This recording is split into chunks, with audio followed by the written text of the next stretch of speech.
New York's night skyline has been the city's signature for more than a century. The skyline is ever evolving, from the first skyscrapers to the spread of electricity and the lights that they have powered.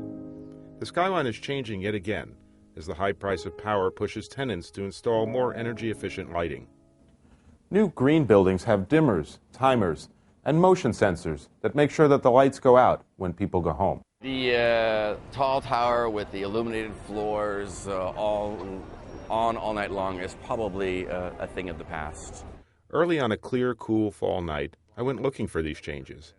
Randy Saavedra, a leading lighting designer who is developing a map of the city's most prominently lit buildings, was my guide. We met in Bryant Park, where the range of buildings spans decades, including one of Manhattan's newest and most energy-efficient skyscrapers. The new building here at 1 Bryant Park is a wonderful example of all the new technologies that lighting designers, architects are implementing for their interior illuminations. Of course, New York's original skyline is not in Midtown, but downtown. Here at 7 World Trade Center, it is obvious that every floor has a different tenant. There's a different lighting system. Make an assumption that they're doing all efforts to be energy conscious and environmentally friendly.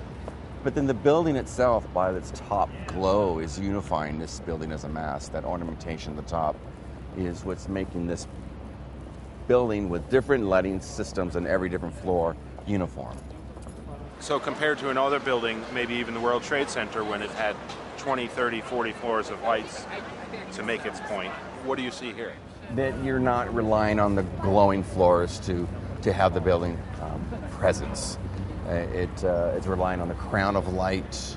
It's not about the lantern effect of interior building illumination.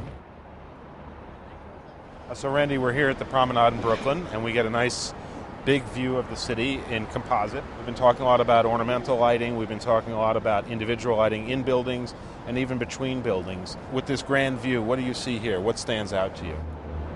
From here at this vantage point at the Promenade, you can see a change in the New York City skyline. You are starting to see some of the building interiors diminish slightly thanks to energy conservation.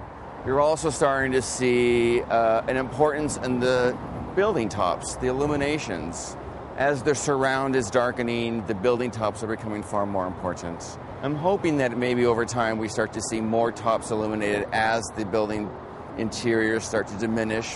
But New York City skyline will always be a magical thing. It's something wonderful and beautiful about this city when it transforms at night. It's building glow, it's glowing canyons. It's a wonderful sight.